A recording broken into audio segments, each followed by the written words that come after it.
Hello, everyone. My name is JD Calderon, and this is Of Mice and Wolves. There's only one slight problem, though. I'm missing the wolf.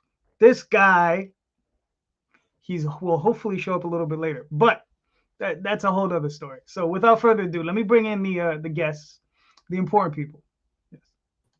Start with Josh. How you doing, Josh? Please introduce yourself. Hey everybody, Josh Nealis from Cutthroat Comics, as you can see there, if you know how to read, based out of Findlay, Ohio. And I like to claim that we're Ohio's most offbeat publishing company since 2015. Stick around for the show and maybe you'll figure out why we say that. All right, very good, very nice. What's up, Grant? Please introduce yourself. Hey, I'm Grant. I'm the creator of Beowulf and League of Cryptids, and now I have the sequel to Beowulf, which is called Beowulf Grendel's Curse, and that's on Kickstarter currently. All right, cool. And we have Mr. Scott Harris. Hey, Please. thanks for having me. Yeah, I'm Scott Harris King. I put out a bunch of series on Kickstarter you might be familiar with, the Crime Busters, Quest, and right now I've got Cthulhu versus Uncle Sam number 1 and 2 are live right now. Very nice. All right, gentlemen. So as it says, it's a comics workshop show. Although I'm down a workshop worker, that mother. Anyway, but anyway, so gentlemen, so I don't. Are you familiar with the format of the show? I've been on the show before. Okay, so all right. What's up, Marvin? So gentlemen, so who has an opening question that the rest of us can start, or has a problem that we can start asking questions about? Well, let's start with Josh. Actually, mine isn't necessarily a Kickstarter question. I definitely want to hear Rob's answer for it. right. I want to see if these two guys maybe have more Kickstarter related questions. All right. So, Grant, you want to go first? You know, I sent Rob a bunch of questions, and he never got back to me on which one he thought was the best. Do you want me to just pick which one? Pick whichever one you want to talk about first. Okay, and you said you wanted. Give me anything. It doesn't necessarily have to be Kickstarter. Okay, so as far as retail distribution, what do you guys go moving forward? I don't know if you guys already distribute through Diamond or if you don't. Are you guys? Hey Rob, how you doing? Good. Sorry I'm running late. My son's had basketball, so Don't ever let it happen again. Thank you, get Josh. off your own show. Appreciate Yeah, it. really. A basketball game is more important than this. Are you kidding me? Did they win? they did, yes. No. Okay, congratulations. And yeah, my oldest started, so Nice. That's good. If they didn't win, I'd be mad. So, anyways, what are your guys' thoughts on retail distribution? Is it still worth it? Are you guys going to look for alternatives to Diamond?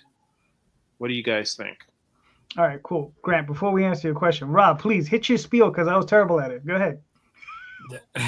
Well, you started though. You say and then We're past that part. so we're not doing. So I'm Rob Malteri. I am the creator writer of Nightwolf of Snowpaw and the Wolfpack Pups. And this is, of course, Of Mice and Wolves. And this is a workshop show that we will go through everybody's issues and try and figure out answers. That's the fast thing. So since you guys already covered most of that. And Grant, I did actually send your list to JD. But he never got his opinions back to me. So I didn't know I was supposed you to were the wrench here, sir. I'm the monkey in the wrench. All right, got you. Anyway, yes. So we were talking. So before we get into what we think for Grant, I know that one's pretty straightforward. However, if anybody has any questions for Sir Grant, please ask them before we move along to the answer section of this Q&A. All right. Well, I guess I have a question. So it sounds like that you've been using Diamond and doing distribution to the direct market already. Right. Do you want to know about my experiences with Diamond? Sure. First and foremost, they haven't been great. The amount of money that Diamond is willing to pay is really just slightly over the cost of printing. So even back when I was selling a lot of copies of my comic book, I really wasn't making that much money. And the number of comic books that I've sold has been drastically decreasing with each month. I would say even beyond just typical like drop off from issue number 1 to issue number 2. And then I just released my trade paperback, which fortunately through Diamond, the margin with a trade paperback is way higher than just a standard floppy comic book. But like I said, sales through Diamond have decreased to a point where it's almost like not even worth doing it. Okay. So have you? I know you work with Marvin, so he does a lot of outreach to store buyers, guys who own comic shops, that sort of thing. Have you been doing a lot of outreach to comic book retailers? I wouldn't say a lot of outreach. Okay. I do send out. I do have some comic book shops that are on my newsletter list, and earlier on, I did try calling stores and offering freebies like posters and stuff like that. Mm-hmm. Okay, fair enough. One last question for you now. The sales on the trade paperback, do you consider it? Are they high enough that you consider it worth doing through Diamond? If I could do it over again, probably not. Okay, fair enough. Anybody else got any questions? So when you were going through Diamond, were you doing it yourself or were you going through Marvin, or both, kind of a combination of the two? Well, I mean, technically it's through our publisher, Comicsburg. Mm-hmm. But I mean, I'm the one fulfilling the comic books. Okay. So does anyone else have any other questions before we move on? No? All right. Josh, you want to go first? Yeah, I can. So we answered all of Grant's questions, right? Well, he answered our questions for him. Yeah. Now we're kind of giving him our thoughts on whether we're going to distribute what we think it's worth it, and other alternatives and such. Gotcha. So I'm asking my question now. That's what we're doing, right? Or we're no. We're giving our opinions to Grant. Oh, okay, gotcha. That's what I thought. Okay, I was like, lost me there. As far as distribution for myself, like, I pretty much like. People who own comic shops will find me at cons. That's most of what I've done so far. That being said, I don't have much of an answer. Although I will say that Lunar is the other one, right? It's on my short list of things to do before I start writing my next novel, to get into all that and start figuring that stuff out. So I don't have much of an answer, which why I'm glad you asked that, or you guys are talking about that. So I learned a little bit there just now. So. Thank you for that. Scott, how about you, sir? I mean, well, personally for me, I've never gone into the direct market. My sales, I don't think have been high enough. I just don't see any profit in it for me. I just see a lot of losses. So I made the decision up front to not try and get, at least at the point I'm at now, any kind of widespread like national distribution. If I'm going to go into the direct market, it's going to be more of a grassroots local effort. I mean, I'm lucky, I live near Boston, and there's probably 70 comic stores within an hour drive of my house. So there's lots of opportunities for me to just go to comic stores and do sort of a more of a local sort of thing. I just don't see a lot of, I never really saw, for me, any viability for that market, but particularly now with the stuff with Diamond. I was just reading today some stuff like about some of the newer things like Lunar.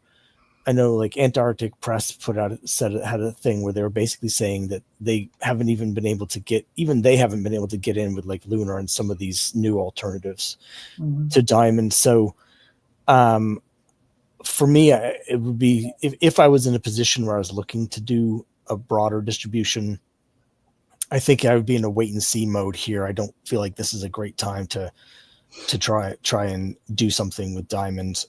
See if one of these other competitors sort of steps up for indie market. I'm a little skeptical that's going to happen though. Okay. Cool. Rob, you want to go first or you want me to do it? Good. Okay. So, I mean, I've gone through the direct market. It's been a while. I mean, like since the early 2000s. But my experience with it is that there is room for growth. But as you know already, if you don't have your core costs under control, or if you just have an expensive printer, I mean, I know you're currently printing in China, right? Yeah. Right. And I'll be honest with you, if you don't make at least $1 per book for a floppy or however you want a regular comic book, you shouldn't even be trying to do it. If you're doing a trade paperback, obviously you're going to make a lot more than that, right? Because like you said, there's a bigger ROI in that. But again, you know, if you're not selling at least 500 copies or anywhere from 250 to 350 or 400 copies, it's going to be hard to justify the costs on printing them, even in China. But, you know, as far as like, you know, do I think there's a viability to it? I still think there is. There's talk. Universal, the distributor from Canada, they may, I heard on one podcast coming out of Publishers Weekly, where they may try to purchase the entire company, Diamond, outright, not just portions of it, because they were talking about buying the EU version or the European section of the company and the gaming version of portion of the company. But now they're saying that they may actually pick up the entire company. And if that is the case, that might be a big boom or a big boon for us, because I think they would be able to save the market. Lunar just doesn't have the capacity for it. Other than that, I mean, you know, other than going grassroots, there are no distributors that are doing what Diamond does, because the smaller distributors that I've seen, it's all what is that? I'm forgetting the term, where they're just giving the product to the customer, to the retailers, and then collecting the funds afterwards. Whereas Diamond, you know, they get your funds not upon sale, but upon, you know, but when they deliver the books. So, and there's a guarantee with Diamond, right? It's difficult because whoever comes in is going to have the money to be able to do that. And, you know, unless Universal does it or Diamond's able to turn it around in some way and just be able to survive on 20% of what they used to have, it's going to be rough. It's going to be rough. But I do think there is viability to it. But like I said, it's nobody said this game was easy. You know, nobody said this game was easy, you know. So anyway, Rob. Yeah, so my thoughts on it is it's always been that like distributing to comic shops or finding a distributor, whether it be joining with another publisher who's larger or doing it myself one way or the other, that would be my next level up. However, I've always kind of like been of the mind that like you have to have a lot of printed copies to be able to do that, plus have on hand. And, you know, so that one, you have to have the upfront capital to produce the run for each issue. And then, then be able to put that out. So, you know, like JD said, unless you're able to survive on $1 per issue, you shouldn't be doing it. But also, I think what it also comes down to is like your own bandwidth. And like you said, you know, going to Tom, you're always invited. You just got to bring a new topic, sir. We had you on. The new year, Tom. I think he's just salty that he's not on every show like he is with Carissa's. Oh, that's what it is. No, we love you, Tom. But you know, going back to like Grant's question, weekly. Yeah. So I think, you know, your bandwidth, being able to reach out and contact, they still expect you to do that, even if you're being distributed through Diamond, right? So like I think a lot of people have a misconception on what distribution really means. Yeah, they get them to the shops if the shops are buying them from Diamond. So you still got to do all the legwork. You still got to go out there and advertise. You still got to talk to the shop owners. You still got to have the audience say, hey, I want this book in the shop in my pool box, right? So that's, you know, unless you have the bandwidth to do that, because you're not Marvel, you're not DC, you're not Image, right? So you are like like all of us. This is something for all of us. If you're not going in there and you're not talking to everybody and making those relationships, you know, they're not going to put your book on the shelves, even if you're in Diamond. You have obviously, if you're in Diamond, you have a better chance than anybody else, but still, you got to do the legwork to get it in there. You're still, you know, it's just like if you're working with a publisher, they expect you to promote your own book, you know? So that's just what it comes down to, is like, if you want to be distributed and go through Diamond or any other, if like, you know, Lunar opens back up, or if there's an alternative, or if somebody buys Diamond, whatever, you still have to put the legwork in, just like you do with Kickstarter, just like you do with your own online shop, just like you do at comic shops and Comic-Cons. You have to hustle your stuff no matter what. So what's your bandwidth? What's worth more, your time? What's worth more, your dollar? You know, going to Comic-Cons and getting 100% of that sale, or giving 90% of it to Diamond or whatever distributor, right? Or consignment at a comic shop. Or consignment. Yeah, exactly. I mean, you know, one thing that I do, and I like has been working for me, is I have retailer tiers in my Kickstarters. So I get new retailers picking those up. And then, like, you know, I'll follow up with them for like the later issues, you know, stuff like that, you know, but it's a small scale. It's not as big as like, you know, getting across the country or whatever, you know, in multiple stores. But, you know, I learned a big lesson during COVID shutdown. So I was in that group that Jen King put together. And I was like, okay, well, you know, I'm going to try and, you know, work this list of emails of retailers that they all were putting out there for us. Right. Well, 9 times out of 10, they wouldn't respond to those emails, or they're just like, oh, well, we're not interested, or whatever the case may be. So you're putting all that time and effort, right? I realized, I'm like, why am I putting so much time and effort for something that's not actually going to help me produce more books, when I could be putting that time and effort into Kickstarter or my own website, right? You know I couldn't go to Comic-Cons, but I could control those two things. So that was just, you know, building your own audience the best way you can with the bandwidth you have, I think, is, you know, if you have the time and the effort, and you think it, you know, that's by all means distribute. I'm not saying not to, but I think there's levels of, you know, is it worth it to a certain extent when you're up this high, but when you're kind of in the middle or even starting out, I don't think it is.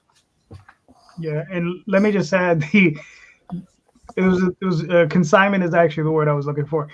When you have a distributor that distributes on consignment, and you know that's what they're doing, I would say no, because the problem is that they usually have a hard time. Like, the retailers they give them to, they have no incentive to sell those books.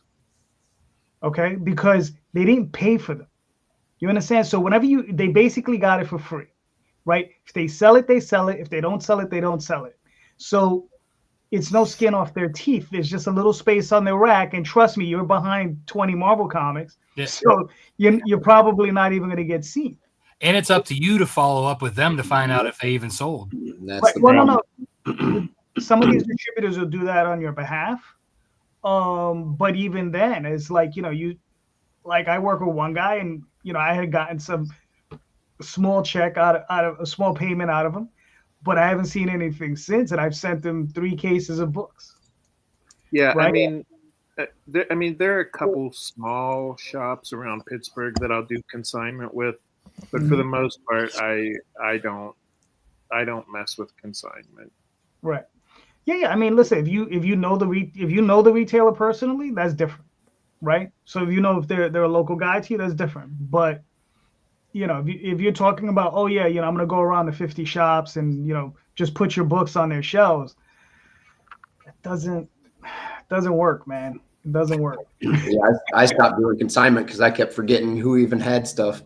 Exactly. And that happens too. And then sometimes you go in there and you'll be like, oh yeah, I left you 10 books last week. I don't know who you are. Yeah. Well, yeah, exactly. There's that too. Yeah. They're like, I had one shop. They were doing consignment for me, and I went in like, I don't know, a month later or whatever. And I was like, hey, just checking to see if you guys sold those books. And they're like, oh, we put them in the boxes over there. It's like, well, you put them in a long or a short box or whatever on a shelf. It's like, well, that's never going to sell in there, Yeah, exactly. Yeah. That's the other thing is like, you can't just throw indies in a box. They'll never sell. Like that, like that. I think part of the problem is like, there has to be kind of like sales reps in a sense too, that like, if you're not able to rep yourself and go and try and sell these books to the, distributors / retailers, like they're, unless you have like the best cover ever and somebody's like, oh, I have to check that out. But 9 times out of 10, you're only seeing half the cover or just the title, right. On the shelves. So, you actually have to like, the retailer's just like, look, I'm going to just get what I can to get my money back. Right. I'm not doing your job to sell your books, so even if they do pay like pay the half off or wholesale or whatever it is, 9 times out of 10, they probably they have maybe like 3 to 5 books. They're just sitting there, at that point, they're still just worrying about getting rid of their lot of, the big 2 that they have, piling up. So again, unless you have a name that's going to draw to it as well, it's definitely a rough gig. And I feel like our focus could be done more, in other channels that actually profits us more to be able to produce more books. All right. We don't know if that helped, Grant, but we hope. So, you mind if I ask a follow-up question? Yeah, sure. Okay, so JD, you said that you used to do direct sales or the direct market. Yeah. What made you stop doing it? Well, I'm old, one. So I started my first book I printed in 92. So that's when I started. And I was selling, and at the time, and I've said this plenty of other times. So at the time, we had 14 distributors. It wasn't just Diamond.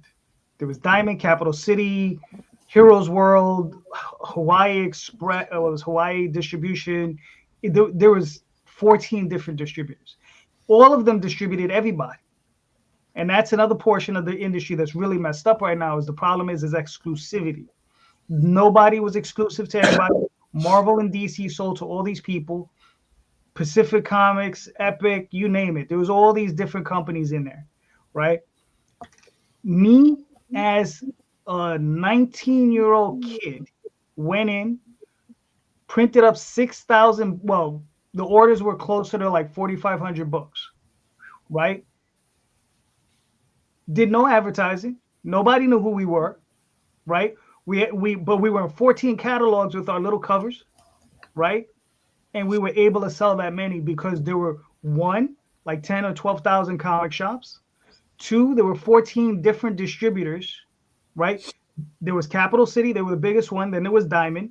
Then I think it was Heroes World, and it was like shit, I'm forgetting the other one. but it went down a stacked list. Like I would get an order from Hawaii and he would be like, oh yeah, let me get 40 books. Right. And that was Hawaii distribution. That was the smallest guy. And then, but all over the country, you could sell stuff. So and to answer your question, the reason I stopped, because again, I was 19 years old, didn't know what I was doing. Me and my friends, we were doing these books. And we were releasing them as annuals. So it was in 92 was issue 1, 93 was issue 2, and in 94 was issue 3. And I guess, we kind of were like at 22, 23, like, damn it, we got to get jobs. Because, that's just the way it worked out. But that's why we stopped. Years later, Daphne and I went back and our sales just weren't high. At that time, Diamond had imposed, you had to sell X amount of books, like $1,200 worth of books. We just weren't selling in that metric at that time. We were probably closer to like $1,100. And they just ended up cutting us off, which was fine in the end. In retrospect, it was probably the right thing for them to do to us. It forced us to do other things, because at the time we were crazy going through comic shops. I mean, not comic shops, through conventions. I mean, that kind of sounds like what Rob was saying, where if you want to sell through distributors, that's one thing, but the focus still needs to be on Kickstarters, because that's where you make the real money. Currently, yeah, because unfortunately, I mean, I have a lot to say about Diamond and the way they did things in the industry, and like that's a whole nother show. I could sit down and have. I wish, like, if it was me, Randy, and a couple other heads who were around at that time, we could wax poetic for hours, because it's one of these things where it's just you just like. Randy worked at Arrow Comics at a point where they were selling 40,000 books, of a black and white 32-page comic. I mean, 40,000 books. Randy's been there, man. And I mean, and once you taste that, it's hard to pull away from that, So yeah, man. I mean, yeah, Kickstarter right now is definitely the way to go. And put an emphasis on the right now, because things could always change. Things come and go. But yes, right now, Kickstarter definitely is probably the thing to focus more on than other places. Right.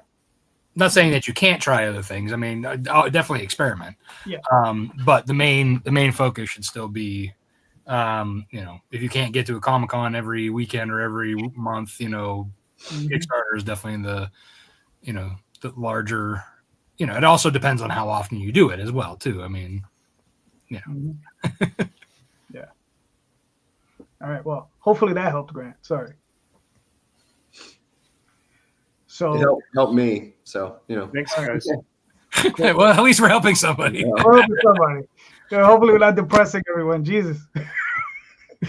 So who's next? Josh or Scott? Flip a coin. You can, go ahead, Josh. All right. So I actually just kind of wanted to get people's feelings on what I refer to in my own head as the dark side of Kickstarter. Two little scenarios, and I just want to see if you guys feel the same way about them as I do. The first one is the other day. So I've got a Kickstarter going, obviously. And I posted about it on my own page, my own Facebook. And I got a comment from somebody, and it said, "Hey, this looks cool. You should go back my book." And they wrote their title in there. And I was like, who's this person? And I'm sure like me, you guys get random, ads from artists and writers and all this stuff. And usually I'm like, yeah, we got mutual friends, whatever, cool. So I'm like, I don't remember ever seeing this person. So I click on their thing and we're not even friends. Never even talked to this person. And they're commenting on my thing that people should go back their Kickstarter. And I don't even know this person. So I deleted the comment. Yeah, I would have done the same. Yeah, that's fair. Yeah. Yeah. Okay. So continue, sir. Yeah. So that was an overstep. Obviously, I felt I was like, at least say hi. So the next one, a little bit longer of a story. Guy adds me, and then I completely forget that they added me because they never talk to me. They never even post anything. About a year and a half to 2 years later, I get tagged in a post, and I'm like, what is this? And who is this person? And it's for their Kickstarter that they're running. So I was like, I never even talked to this person. I just untagged myself, whatever, not a big deal. And then like the next day or maybe 2 days later, tag me again. So I'm like, I commented on it very politely. I said, hey, I don't have anything to do with this comic book. Please don't tag me in it. And untagged myself. And then they deleted me. And I felt that was kind of crappy that you would add somebody just so you can tag them in your Kickstarter posts 2 years after you've never spoken to them once. And then that person actually like 6 months ago tried to add me again. And I was like, yeah, no. Am I wrong? Am I crazy? Am I a dick? Like, am I not playing the Kickstarter game correctly? So basically what you're asking about is our thoughts on the ethics of Yes. promoting your Kickstarter. Yeah. Okay. Does anyone have any further questions or any questions at all for Josh to help? I just got one thing to say. Josh, you're a dick for calling me out like that.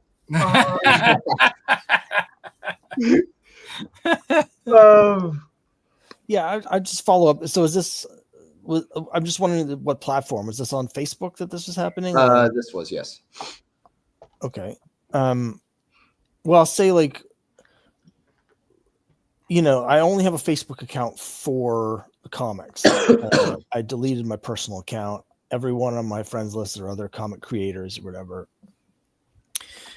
There's a lot of things about Facebook that I strongly dislike, but for me, both of the things you're talking about are kind of a little more Facebook problems than necessarily Kickstarter problems. There's problems that I have with people contacting me and doing things on Kickstarter. But in terms of Facebook, so for instance, if I'm trying to like highlight a post or whatever, the way Facebook, I forget if it's what the tag is. I think it's just highlight maybe. I'll get notified that it'll be like so-and-so mentioned you and 38 other people. When I've tried that, what I've discovered is it basically picks. So I've got 1,500 people on my friends list. If I use that tag, it'll pick a random group of 50 people from my friends list and will tag them. It won't tag all 1,500, but it picks them at random. So I don't actually know who it's notifying that I've mentioned them on my post because I'm not actually mentioning anyone specifically. So that may be what's happening here is that they've put like a highlight and Facebook has just chosen you at random to notify you that you were mentioned in it. It's hard for me to say without actually seeing the post, but that's happened to me a number of times where it's like so-and-so mentioned you. And usually nowadays when I get a notification says that, I don't even look at the post because I know that it doesn't actually have anything to do with me at all. That's just one of the many ways that I don't like Facebook. But as for the other thing, I actually just saw something. Do you have any questions for him before we kind of continue into the answering? Yeah, no, I guess that's it. Sorry. Okay, so no worries. I always have to rein in JD too. Yeah, I don't think this was that because I think I know what you're talking about. Yeah, I've seen that in like groups and stuff where it'll say like at everyone or something like that. This was like me and 99 other people because I think that's the max you can tag, right? Something like that. That sounds legit. Yeah. Yeah, some weird arbitrary Yeah. Grant, do you have any questions for Josh, or shall we let Scott continue on with his answer and then move around? No, I think if you want to finish your answer, since you already started. All right, Scott, please continue, sir. My apologies for interrupting. No, it's fine. I was just going to say that in terms of the other thing you mentioned there, I haven't experienced that myself, but I just saw it the other day. When I was on one of the many Facebook groups about indie comics where someone posted something about their comic and the first comment was someone saying, "Oh, this looks cool. You know what else is cool? My comic." And they're basically trying to hijack other people's posts. It's extremely rude. Or if it And was the same person. when I I mean, see something there's like actually that, a lot of them out there. So when I see something like that, I make a mental note, and sometimes actually I have a list of people to avoid, but I make a mental note to myself, whatever that guy is doing, I'm not going to work with that person or cross promote with that person because it's extremely rude to do that. So I think they're just shooting themselves in the foot, but it's totally out of line as far as I'm concerned. oh yeah, for sure. Same thing as cold messaging people that are in groups that you don't even know. Yeah. Yeah, just reaching out in the DMs. That's not cool. I do that all the time. But it's to invite them on my show, though. But that's a benefit to them as well as you, JD. Usually it's not even a benefit. It's just a benefit to them. But, Grant, do you have anything for Josh? Yeah, I mean, at some point, pretty much everybody has done what you're saying. I would say the nice thing about social media is that it's relatively easy to just ignore people. Like if somebody gives you the you back my comic book, I'll back yours. I'm all right with that. What I don't like is 6 months after your Kickstarter's done, people emailing you and being like, "Hey, I have a Kickstarter out, and I backed your Kickstarter." In other words, implying like I'm somehow obligated. It's a tit for tat. Yeah. Yeah, I don't like feeling like that either. It's a weird thing. yeah. Yeah, I think. I mean, again, it's all about like having kind of like a moral compass with it too. Like again, I'm a big against DMing. If you DM me, I don't care who you are. If I was planning on backing it, I probably won't. Or even if I did back it, and you definitely, if you DM me saying to back it, then I'm gonna be like gone. Yeah, if you hijack a post, you're done. So don't be rude, because one, that just like Scott said, it kind of shoots you in the foot on that. And and when it comes to like you want to, the tit for tat thing is if you agree to that up front while you're that's one thing. Right. Like, I try to back as many people as I can at the time. I can't back everyone, so I'll post like on my page, "Hey, I can't back everybody. There's 1,000 Kickstarters running. Please post your link." Inviting people, that's one thing. I think sharing is a good thing as well.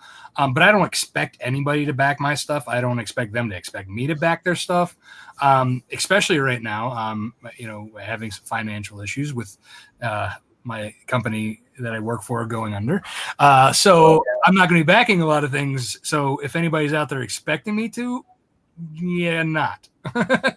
So you don't know what other people are going through. You don't know how many Kickstarters they have a budget for, right? So as us as creators, right, we probably have a budget of what we're going to spend on Kickstarter, unless it's something that we really have to have. Then we're just like, the budget's gone. But when it comes to like backing each other's stuff, I try to like limit it as much as I can. Like I try to back, especially if it's somebody new who's been trying to get something where, I'll try and back them.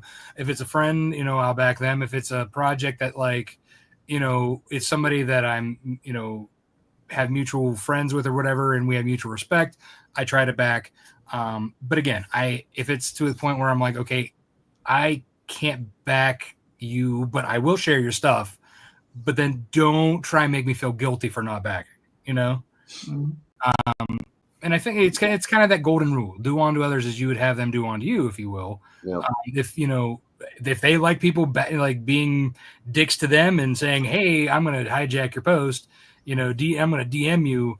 Like, yeah, you definitely want to stay away from people who just do swarmy things like that. Yeah. I just want to make sure I was not just a bigger jerk than everybody else. No, man, no, they're the jerks. Yeah. JD, how about you? I agree with everything everybody had to say about it. I mean, I don't think you have anything. Yeah, Josh, you're fine. Yeah, Okay. don't feel You're not obligated. a jerk, sir. You're not a jerk. But yeah, I mean, we all know how tough it is to promote. I just think people need to figure out better ways to promote. You know, like sometimes I will cold DM someone trying to cross promote, right? So that's something you could do. It says, listen, I saw Oh, yeah. your, That's something I'd be totally fine with. Yeah. right. Yeah, It says, something like I that. saw your campaign. It looks, I'm doing a fantasy campaign. You're doing a fantasy campaign. Maybe you'd like to do a cross promotion, or just a cross, update thing, Or even when you put out a message through your Kickstarter with links to other people's Kickstarters. I Yeah, think I've done yeah, that before yeah. too. Yeah, I exactly. just remembered I need to try to do that. Yeah, that's a big part of it. Right. I think along the lines of that too is to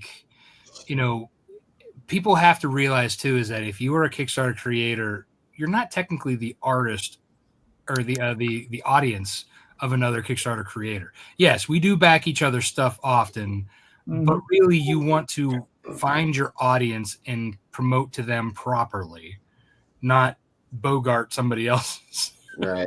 Well, and also, I mean, I can't financially back every single one of my friends' books, because at some point you look at your friends list and you're like, oh my god, every single person on my friends list has something that they're, especially because I literally have a giant box of to read books, which I mean, I'm never going to be able to read all the books that I have currently,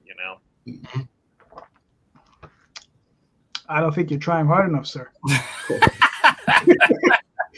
I was gonna say you're doing well to just have one box. I mean, I've got. Yeah, I'm pretty sure I'm up to 3. Plus, my bookshelf is starting to fill up with trades. I got back issues. I've probably got 3,000 or 4,000 back issues that I've bought that I haven't had a chance to read yet. So one box sounds pretty good to me. We've got issues. See, I got you all beat. I have Ewoks #1 sitting on my table, and it's been sitting there for like 3 weeks. I have not read it. That's it. That's the only book I haven't read. Okay. So Good for you. Argo makes a good point too, because the people who will hit you up and be like, "Hey man, I backed your comic book and you didn't back mine." Those are usually the guys who don't have like any cheap tiers, and that drives me nuts. Like you should have at least one tier that's under $10. Yeah, or like a digital one for $5 or whatever. Right. Yeah. Or the $1, okay, I'll throw you, $5 or whatever. But again, I think like lately I've been more choosy. Or at least before the whole job situation, I was starting to get choosy, and then I was like, okay, maybe I should wait for the trade. Because at one point I was like, I'm getting the single issues and I'm getting the trade. This is crazy, So, but yeah, I mean, as much as I want to help out at this point, it would be mostly shares for me until hopefully in the near future when something changes. My boss just told me today we're hiring, so if you want to move to Ohio. Unfortunately, I am landlocked to this area because of my I almost commented on your post about that, and I was like, it's not even a fun joke right now, probably. So, decent job though. Well, can it be done remotely? It cannot. There you go. If it's anything like yours, I know you drive around a lot. Yeah, this would be fixing chairs for dialysis centers. Yeah, I'm probably not qualified for that either. Yeah, it's actually not that hard, but it'd be all over the place. Yeah. All right. So, Josh, we hope that helped. Yeah, I feel better about my self-esteem. All right, good. Because you're not a jerk. Man. You're cool people. Because you're not a dick and you have a job. Yeah. At least I can laugh about it until later when I'm off screen. I'll be crying about it. Yeah, you'll find something, dude. You'll find something. Thanks. God, I hate to ask. Did you get Severance? No, God. So it's so bad and so bankrupt that the owner is taking out of his own 401k to make sure everybody gets their last pay. Wow. Yeah. Yeah, that sucks. Hopefully, man, this will be one of those things where it's like bad now, but it'll turn out later in life. You know, a year or two from now, you'll be like, this was the best thing that happened, that it forced me into something new. I've had that happen a bunch of times. I hope that happens for you, dude. Thank you. I appreciate it. Yeah. I mean, I'm hoping either I land another great job or that somehow this comic book thing takes off. That'd be nice. But, I think just based on experience, I better keep applying. Like I was telling Grant, this is not an easy thing to do. Like, remember what Jack Kirby said: comics will break your heart, kid. Right? Certainly. Yeah. And working for somebody else who apparently isn't good with money. Yeah. Anyway, so yeah, enough of my woes. Josh, does that answer your questions then, sir? Yeah, I think so. Okay. We're good. Scott, what do you have for us, my good sir? Well, so the issue that I've been having recently is I've been really struggling to get new eyes on my campaigns. So I've been on Kickstarter for almost 6 years now. I've done 16 campaigns. And up until about a year ago, it was pretty consistent that my campaigns would generally be probably 60 to 65% returning backers and like 35%, maybe 40% new backers. And last year, though, all of a sudden, it just seemed like I couldn't get anybody new to even see the campaign. So, for example, typically,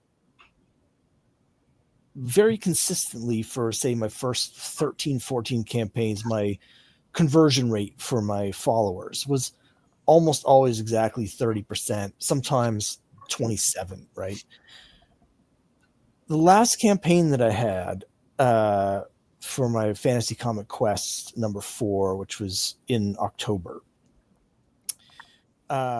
instead of having like, say, 65% returning backers and 35% new backers, 91% of my backers were returning backers. I had 132 backers, and I think only 10 or 11 of them were new. All the rest were returning backers. And so my conversion rate on my followers ended up being almost 50%, because everyone that was following the campaign was basically my returning backers. There were people from my mailing list, people from my previous campaigns. I've been having a lot of issues with just getting the word out. Like, people aren't seeing that the campaign is there. I can kind of tell this from the metrics. And, I've been noticing things like my Instagram engagement is way down. They're throttling the posts. Same with Facebook. It's like the more I post about the campaigns, the fewer and fewer and fewer people see them. So I'm getting things where, I've got, say, 680 followers on Instagram. If I post on there, I usually only about 25 of them see the post. Same with Facebook. I'll post about it. I'll get like 1 like, 2 likes, no comments, no shares. People just aren't seeing those posts.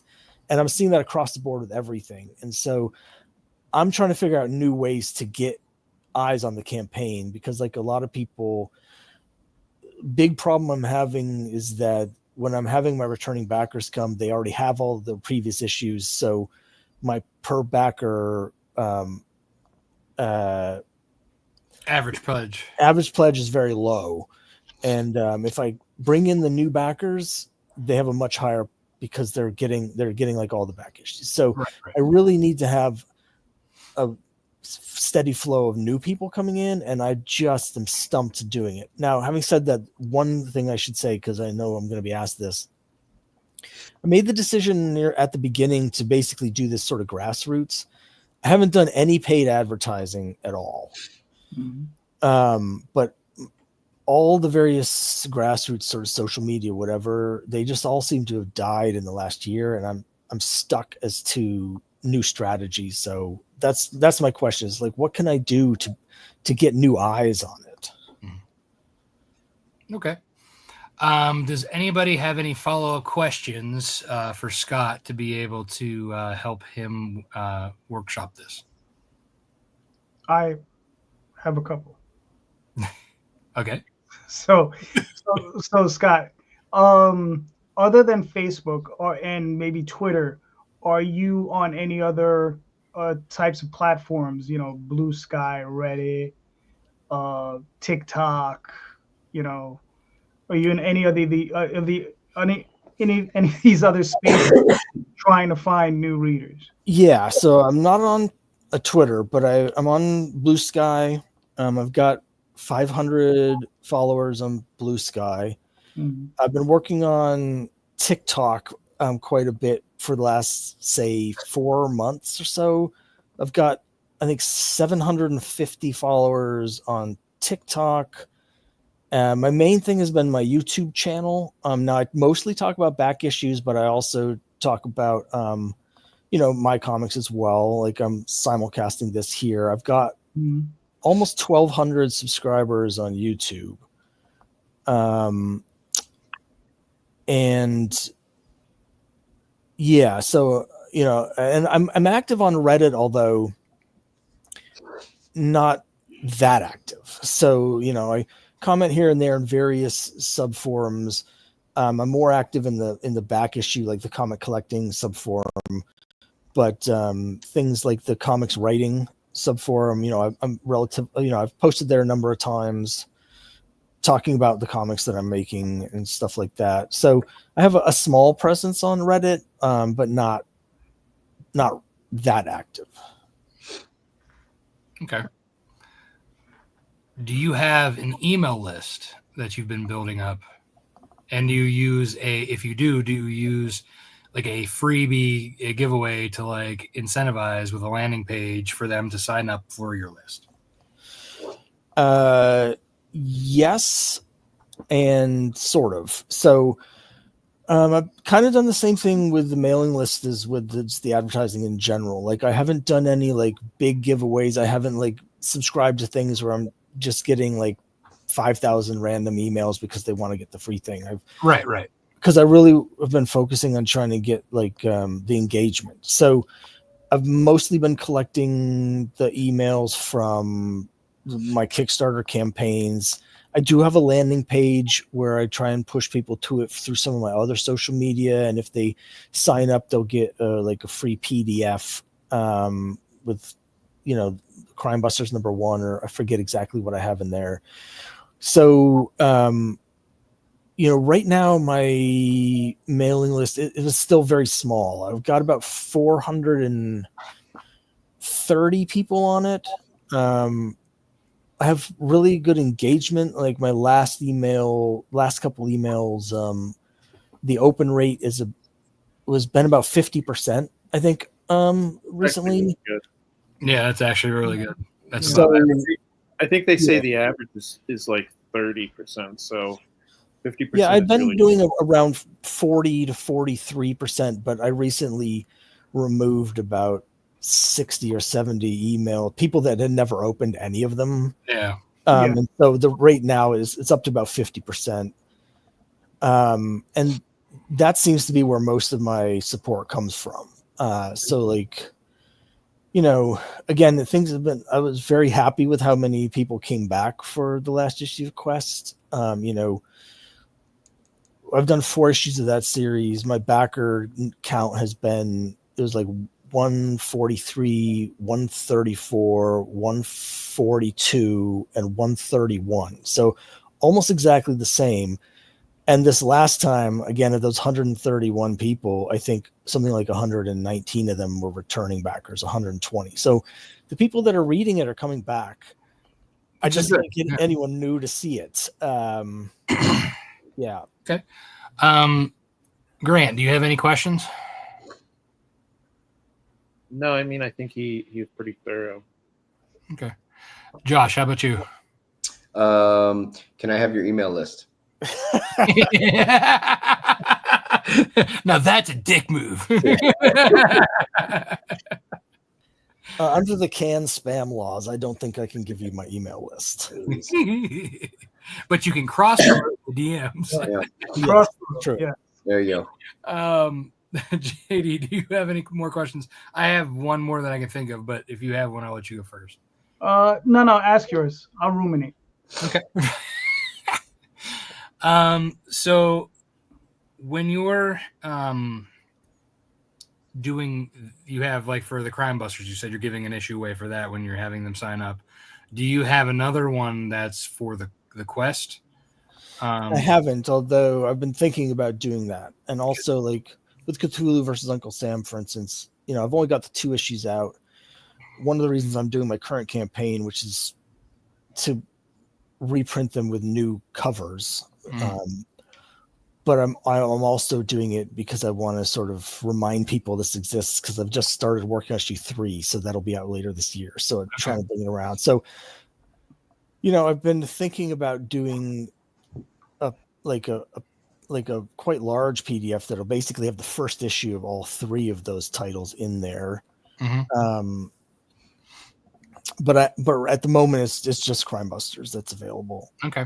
And are you using MailChimp, or what are you using? Yeah, I'm using MailChimp. So that's one of the reasons I had deleted those dormant accounts. I'm still on the free version of MailChimp, which capped it currently at 500 subscribers. Okay. So once I got up to like 490, I was like, well, I know a lot of these people aren't even reading it. So I just cut out the dead weight to get back under that. So it might behoove you to separate those into 3 different landing pages. Just for the fact that like those are 3 different titles that are going to have 3 different audiences. I think that you're able to make tags. So like whatever landing page they come in the funnel, where you could set it up that if they come in from this one, they are tagged with, let's say, Cthulhu because they're backing Cthulhu versus Uncle Sam, or Quest because they're going for the Quest, and Crime Busters. You could tag them however you want. And then that way, if you have, obviously you want to hit up, like when you're starting your wind up for whatever campaign you're doing, it makes sense to then like say, hey, I'm going to put this first issue out of this campaign a couple months ahead to build up that email list. And then right before, obviously, when you go to launch, hit your entire list just to try and get as many people in as you can. And then kind of like do a little couple focus ones on the tagged that is whatever title that is, and then in the middle, drop a big one if you need to try and get a boost or something, But yeah, that's just kind of like building email, which should help in a way, because email sort of helps to make or break a campaign in a way, as long as you're building up your audience, because people come and go from right? Like you said, Instagram, you're not getting as many. Facebook, you're not getting as many.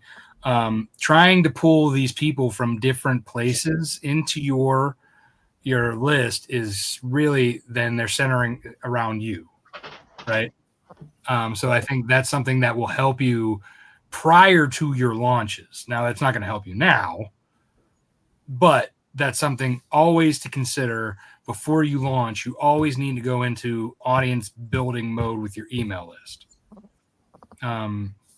That's just something, you don't want to go, to a party and not have, the list to invite guests, right? You don't want to just be the host and not have anybody coming. So even if, you want to make sure, because we all have attrition too, right? We lose backers, we lose people followings. So we want to keep bringing back new people.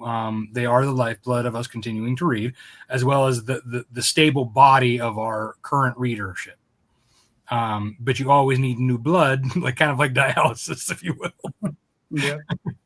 But yeah, so that's kind of like my main thoughts on what to help you with in the long run. Does anybody else have anything before I do more of the kind of like what you can do with Kickstarter now? All right, because I don't know. It sounded to me like you answered the question before the question round was done, Rob. What did I? Because I asked everybody if they had any more questions, and then I said I'm going to ask. No, it sounded like you answered though. Just fine. Yes, I got one. Got Rob to bring. You have another question, JD? Well, yeah, there was this one thing about. Okay, so normally I run the Oswald Chronicles, which is my magical mouse book, but I also have something like Magi's Grace, which is a completely different thing, completely different audience, right? Especially since this book is something like 11 or 10 and up, right?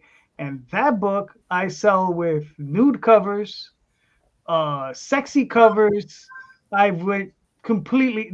There's foul language in the book. I went completely shameless with the book, right? Now, the thing is my question to you is have you looked at the comparisons between your different campaigns, like Rob was asking, because they are different groups, and you're gonna find some are gonna be a little bit higher on one end, because I know you had a Mannix cover that he had done for you for one of your other campaigns. Really nice looking cover of a young lady with holding a sword and she's wearing armor. Did you see the metrics on that were maybe a little bit higher because you had a young lady on the cover? She's not nude or anything. Sometimes you just need a pretty face and a great illustration. So Carissa Grant with her latest Western Supernatural, exactly that one very sexy cover of her main character, or one of her main characters, and that brought the boys to the yard. Right. Yeah. So I mean, have you looked at like those parallels? You know what I mean? And maybe tried to like with something like Abraham Lincoln versus Cthulhu, it might be a little hard to work that in, right? But which I understand. But I mean, have you looked at those comparisons and tried to make those comparisons? Kind of, if I understand the question right. So, I mean, one of the reasons that I started Quest, besides the fact that I just wanted to tell the story, is because with Cthulhu versus Uncle Sam and Crime Busters, even though they're different styles, they sort of take place in the same universe, so they're sort of connected. Right. But I felt like that audience was getting a little fatigued as I was putting more and more stuff out. Mm-hmm. So I started Quest to try and attract a totally different audience. So my idea was to sort of alternate between the two, so I'd have sort of different bases that wouldn't be as exhausted. And that sort of worked. But it means that I have almost no crossover between those two audiences, even though when I do my mailing list, I'm like, hey, here's all the stuff I'm doing. The reality is that there aren't even that many people that get both Cthulhu versus Uncle Sam and Crime Busters, even though they're connected. The people that's common though. I mean, if you think about it, and JD and I both kind of have a similar situation, whereas like with Nightwolf and Snowpaw, you think werewolves, right? I only have 50% of my audience who will back both.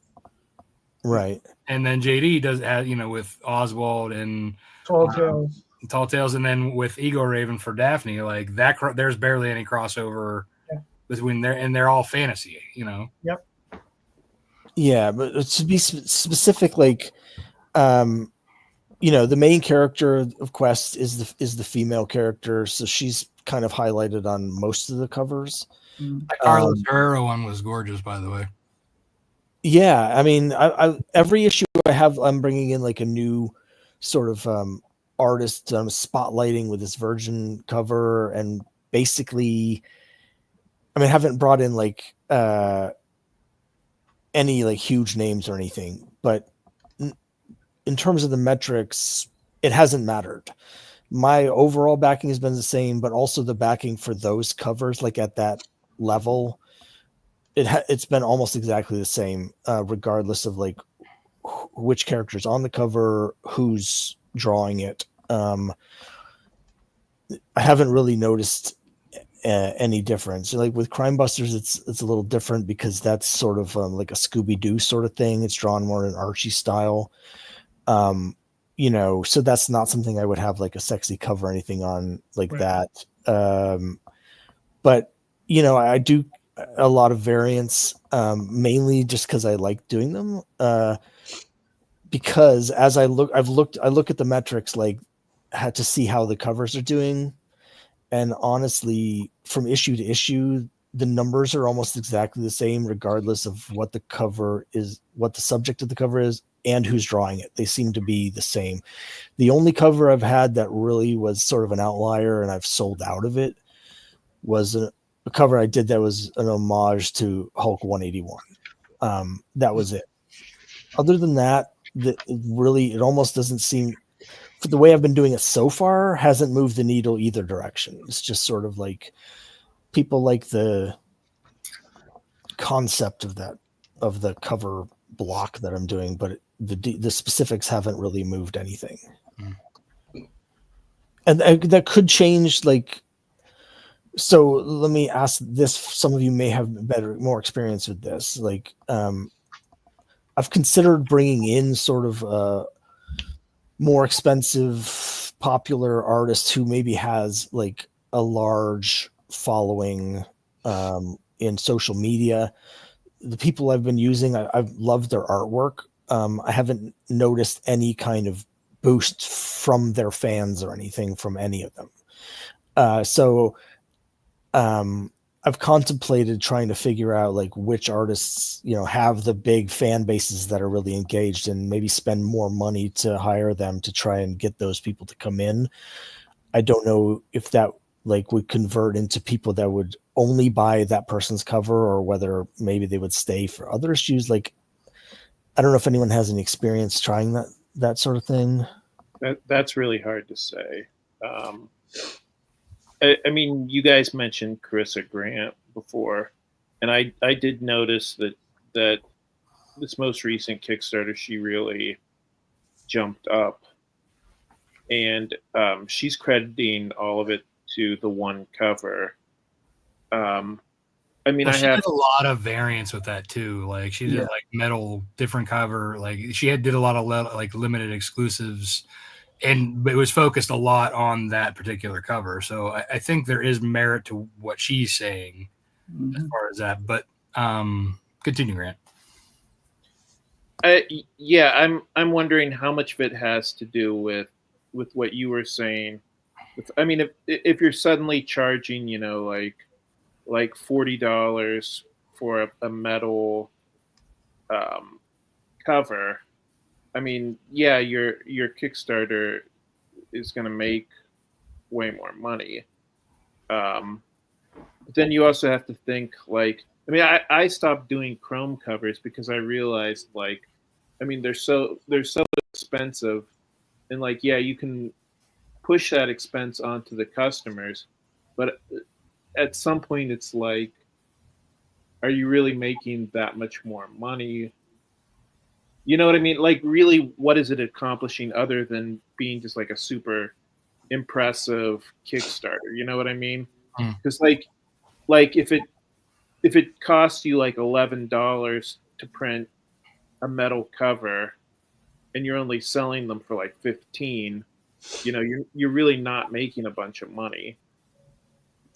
Well, I think Carissa was selling for $150. Oh, okay. Well then.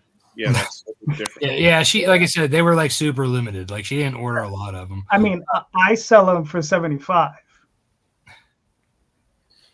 you also have to take into consideration, like a lot of these printers have minimum numbers that you can. Not the one I use. The one I use will allow you to do one, one of one, and if you want, I'll let you know who he is after the show. Well, so to speak to the question, I think here, for instance, with Quest 4, I had Erwin J. Rosa did a cover for me. You guys are probably familiar with his work. Love his art. When I do my variants, I have like certain variant slots. So like I have like every issue will have this type of variant that has a different artist or whatever. With Erwin, I had 3 different versions of his cover available. There was one that was available at a $13 price point. One was $25, and that one was limited to only 50 copies printed. And then I did a metal at $59 that was limited to 25 copies. And again, with the previous issues, I've had the same sort of price point slots, but with different things. I had essentially the same number of backers at each of those levels as I have with the previous campaigns. Maybe one or two more people at $25 level, but basically the same as with issue 3 with a different artist and with issue 2 with a different artist. It didn't really the different price points, with the more expensive versions or whatever, none of that really changed from one issue to the next. It didn't move the backer count up. No, Right. It didn't change anything. I think it depends on the artist too. Let's say if they just have a social following, but that doesn't translate to Kickstarter following.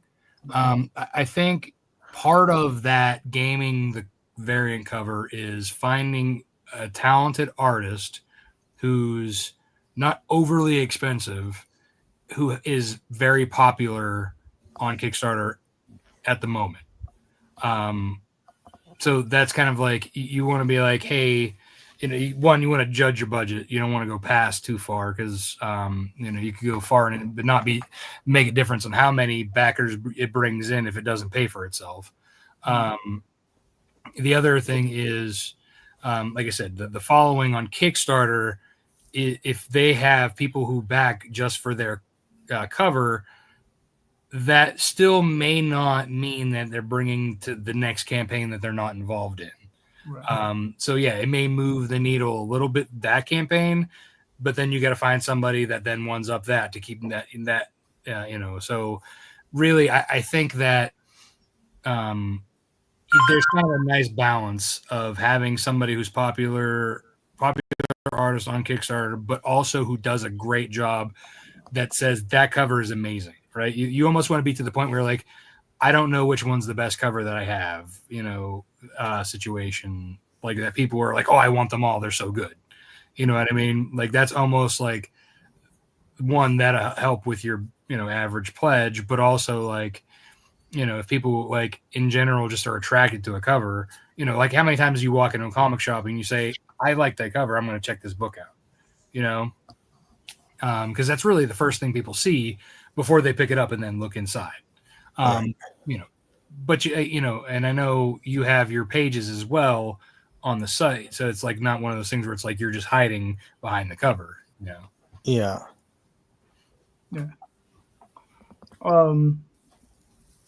So are we answering this question now?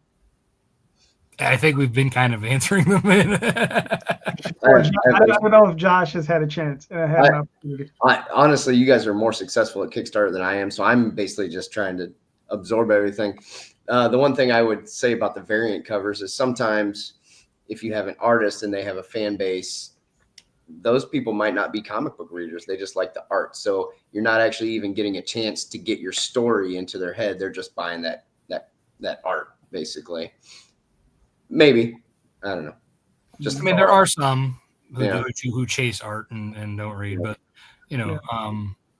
does anybody else have anything for Scott, particularly about bringing in new audience to this Kickstarter running? Yeah, just work with different artists on each campaign too. Bring in new people. That's my whole thing, is try to bring in new people and I don't know, rotate the people through that way, I guess, and hope they stay for you. Well, one of the other things that you could try, we've discussed it earlier, is like, have you done update swaps with other creators? Yeah. So, one of my strategies, whether it's worked or not, debatable, has been to focus on Kickstarter platform itself. So usually when I do a campaign, I'll be doing update swaps every other day for the whole campaign. I usually do a couple people each update. So with a typical campaign of mine, I'll be doing update swaps with 25 to 30 people over the course of the campaign. And because my thought is rather than try and drive people to Kickstarter, why not target the people that are already on Kickstarter to buy comic books? And it feels like, and I don't have the data for this really, but it feels like the last year and a half, that's been a lot less successful. Mhm. Yeah. Yeah, I think that is the case too. I also feel like the economy has a lot to do with that in general, because I feel like no matter what level you're at, you kind of like we've been feeling that, especially when it comes to like people. I think they're used to it now, saying, "Oh, we see other people's things, all the time." Like that's not like a new trick, It's almost old hat that they probably don't even acknowledge it. That's why I think when we taking the next step and doing a cross collaboration item, that helps. But then I feel like that also kind of has, kind of hit a flatline plateau, if you will. So I think it's just experimenting with new things. Is kind of like where that people have their audience. Sometimes they're just like, well, I'm only here to back this guy. Other people are there. One of my backers, I follow her, and I swear to God, she's backing campaign after campaign after campaign. Because like I get the notifications on my phone. I'm like, where does she get this money from? She might be independently wealthy, sir. So, apparently, or just really likes independent comics. Yeah. That's how So she's- for me, the cross promo hasn't been as helpful. I think, like you said, it just got a little bit over. People overdid it. You know what I mean? To the point where people were sending out like cross promo updates like almost every day, and it got to the point where people just stopped reading them. From listening to what you were saying, Scott, the big thing I would say is I would be a little bit more aggressive about trying to get emails for my newsletter. Do you do conventions at all? Yes, not as many as I'd like. And it's something, it's actually a point of focus for me last year that I completely failed at, which is that I go to conventions, I sell the books, and then whether they like them or not, I never hear from them again, because so I'm like, I want to focus on when I sell a book to someone to get them to sign up for my mailing list, so that if they do like it, they're there. That's the biggest thing. Mhm. But I really haven't been doing that. The newsletter, yeah. Well, I mean, I don't know what to tell you other than you need to. I would say that the email address is almost more important than the $5 or $6 that they're giving you. I would even say too, like try and put it in when you're giving your spiel, even like when they're in the middle of doing kind of like the when they're checking out with you, right? There's that period of time where you're doing the transaction. Like let's say if you're doing just the cash or doing with the Square or whatever you use, there's that period where they're just standing there while you're like counting money or whatever. That you could be like, hey, while I'm doing this, would you like to sign up for my email list? And whether it's a clipboard or an iPad, which I think MailChimp, and I don't know if it's updated anymore or active, but I have on my old iPad that I use regularly, but it doesn't import like it used to. So I have to like manually import it. But MailChimp did have an app where you could have them just type in their information and then you have it there digitally. So that's something that they could be doing while you're checking them out. So they're not just standing there waiting for you, but they're actually doing something. So that would help in the process of getting them signed up. Or if they're about to walk away from a table, another nice thing is either having a postcard or a card with a QR code or a web address for them to go to your site and to sign up if they're not interested in doing it at the table. Yeah, those are good ideas. It's something like, I mean, I only do 4 or 5 shows a year, but it's something that I'm aware that I have not been a missed opportunity. So something else. I mean, you were saying that you're with MailChimp, which I know has a maximum of 500 emails, which I mean, that's really going to hinder you. I would definitely sign up for one of the I don't even know what that's called, like one of the newsletter softwares that Substack? don't have. Yeah, yeah. I mean, I didn't want to advertise specifically for Substack. I mean, that's what I use. But I mean, there's no reason to not use Substack because it's basically the exact same service, but there's no limit to it. Yeah, I've been thinking about doing that. I just haven't looked into it yet. But it's, and once I get another 70 emails, I'll have to change something because I'll hit my limit. So Yeah, because or upgrade to the paid version, which at that point is yeah. I mean, like I said, I used to use MailChimp. I use Substack now. It's basically like literally the exact same service, except that there isn't the 500 email limit on it. So, I mean, there's no reason for you to pay the extra money every month. Okay, yeah, I'll definitely look into that. Yeah. And the added benefit to Substack is you're not just, well, I know the way I use it, you can use it the way Grant is talking about it, but you can also write articles, just things about comics or whatever that interest you that may give added benefit to your fans. Like you said, you're really interested in back issues. So, you can always write an article on back issues, right? And that might intrigue some people, bring some people in that who normally maybe wouldn't read any of your comics, but they say, well, you know what? I like what he did here. I like what Scott did here. Let me give his book a shot, right? And maybe they'll back it because of that. Or you could even write about because you said Quest is like kind of like for your love of D&D, right? Yeah. Right. So you could write about D&D and then plug in the book. Right. Mm-hmm. Yeah. And you could be like, this is a portion of my quest, that you did during your campaign. So. Okay, great. Thank you. So I hope that helped. Anybody else? So. No. Does anybody have anything else to add? So, Rob, everybody has campaigns up. I'm going to pull up the campaigns. We're going to run through them real fast, guys. Real quick. So, quick elevator pitch, and then we're going to move on to the next person. All right? So, there we go. Oh, me first. You first. All right. Yeah. Cocaine Stripper Stronghold.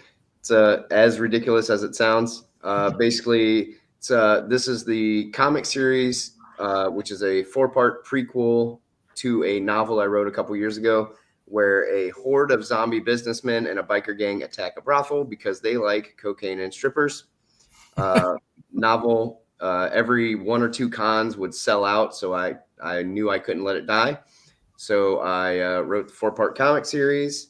Follows Jane as she goes from posh rich girl on a self-sustaining high-rise that is falling apart. So she has to be forced out into the world of zombies and learn how to survive. And I was able and fortunate enough and lucky enough to reach out to Mike DiCarlo from DC Comics, who did the cover and the flashback pages for me for this book. Got 3 different covers, got his pencils and inks, we got the Virgin cover, and then the trade dress. It's a fun book. It's a zombie comedy, but it's got pretty good character development as well, I believe. All right, cool. Listen, man, it sounds funny. Yeah, it's a good book. It came out really well. Yeah, it looks good. I really like the Carlos cover. Obviously, he's a classic. Oh, crushed it. But your interior page is really nice as well. Yeah, Cristiano Reyna, who's done all the Turkey Sharks books and everything previous to that. I brought him back to do all that, and he did the colors on the cover as well as the kind of monochromatic thing with the flashback pages to make them kind of stick out. Gotcha. Okay. Listen, looks good. Your 21 backers, you're already funded. Yeah. 20 days. Hopefully we can, get you like 5 times that amount, 10 times. Yeah, it's so I mean the digital copy is $3, and if we get to I think it's like $1,000, that adds on the indie bundle, which is 6 more books, and then that would also put in Turkey Sharks 1 and 2 digital. So even if you back it at $3, if we hit $1,000, you're going to get 9 books for $3. All right, good. So folks, go check that one out. Like I said, we're trying to do these quick. All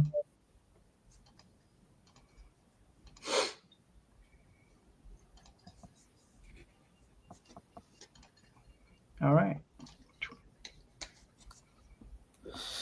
Hey, that's me. Yeah, so it's Cthulhu versus Uncle Sam. The premise is in the title if you're familiar with those characters, but it's America's first and greatest hero battling Cthulhu, the ultimate evil. It's set during World War II, and basically the Axis powers are trying to summon Cthulhu to win World War II, and Uncle Sam and his friends have to stop him. I basically packed it with all the like fun stuff that I could think of. So it's got time travel and talking dogs, and the Statue of Liberty is actually a giant mecha robot that battles Cthulhu at one point, and there's other dimensions, and professional wrestling is a big part of the plot for the first issue. Each issue is 32 pages, full color, and it basically sold out of the regular versions. So this Kickstarter is to do the new anniversary covers, which are designed to look like the Marvel Comics 25th anniversary covers from 1986. I've been putting out a line of those for all of my comics for the last year. We also have, other variants. We've got the propaganda poster variants, and we did some variants. Ryan Mendoza, who draws Miskatonic High, another Cthulhu centric title. He did the Adventures into the Unknown variants, which is an homage to the first horror comic, Adventures into the Unknown. Really excited. Samir Samau, who some of you may know, who does a lot of Kickstarter books, he did the anniversary covers, and he actually draws traditionally. So this is the first time I've had, basically the first time I've had original art available, since he draws, that way. And so we've got for my comic. Yeah, he's really good. So it's a perfect time to jump on board, pick up the first 2 issues. Samir is actually drawing issue 3 for me right now. We've had kind of a 2-year hiatus. I've been Jay Piscopo is the original artist, but I'm switching over to Samir at this point. So it's a great time to get on board and pick up the set of the new variant covers. It's also technically a make 100 because the variants are limited to 100 copies, pretty much all the different variants. That's the whole pitch. It's just a lot of fun, a lot of Uncle Sam and Golden Age public domain superheroes that have sort of revived are fighting against Nazis and cultists and Cthulhu himself. Very nice. Well, you funded, you got 31 backers, you got 23 days, you got a lot of time to make some more bucks. Really good. Yeah, I put in a lot of time so I could come on podcasts like this. I didn't want to end too soon. I wanted to have a chance to talk to people like you guys. You're a lot smarter than me. All right. So Grant, here you go. Talk to us. Beowulf. Yeah, so Beowulf, Grendel's Curse. This is the sequel / prequel, the comic book I put out last year. And yeah, it's 30 pages. We're doing really well. I was hoping to get halfway in the first 24 hours. That didn't quite happen. But basically, all you need to know is that in this one, he goes up against his 2 greatest foes, Grendel and Grendel's mother. Very nice. Specifically in issue number 1, he goes up against Grendel's mother. All right, cool. And you got, it looks like, what, another 40 days? Right. All right. So you got another 40 days. You got 47 backers. You're almost halfway there. I don't think you're going to have an issue. Who's the artist on this cover? If you don't mind. Let me, Mendoza. Sorry, let me look it up. I should remember this, but I'm bad with names. I should have known you were going to ask me. It is, I think, Daniel Mendoza. Daniel Mendoza. Okay. Well, you did a really nice job. I mean, you always do a nice job on your interiors. So, all right. Thanks. Good job. All right. So I don't think you're gonna have an issue making that. Yeah, I think we should be good. But thank you, and thank you for having me on your show. Oh, You're you're very welcome. welcome. Thank you for coming on, all of you. Hold on. There's this other guy here. He has this thing. Oh, that thing. I'll look for that. Yeah. So right now I'm running an experiment. I'm not actually on Kickstarter for once. I am actually running a backer kit during their Pintopia and Plushies event. So this time it's for the new Snowpaw plush that goes along with the book and the Nightwolf plushes. And yeah, I got the whole team behind me as we speak. But yeah, so basically the premise is the two werewolf pups are going trick-or-treating, and their monster school classmates who happen to be witches are jealous of them, and there's more tricks than there are treats. Mm-hmm. Very nice. Then let's see. Rob, your campaign is really long. Aren't they always? Yeah. All right. But I think you're almost there, right? No, I'm more than halfway. I'm like More than halfway, yeah. almost 70%, I think. Okay. How many days did you run it for? It started last Thursday, so I think it's like 24 days? Yeah, something like that. So it's Pintopia is like everybody launches at the same time and everybody ends on the same time. So that's why like there's that bar there that says there's 167 funded and 177 still funding. And then it shows like the total raised and the total backer accounts. And yeah, so yeah, it's an interesting, like it's very like cross promotional heavy. So I'm also working with Tyler James with his C is for Cthulhu and the Attic Door Media team. They're basically you back both campaigns or all the campaigns, and then you get free pins. All right, cool. Like I said again, I don't think you're gonna have an issue. I think you'll make it. So very nice. So this one is new though. The girl. Yeah. The Snowpaw plush is the new one this time.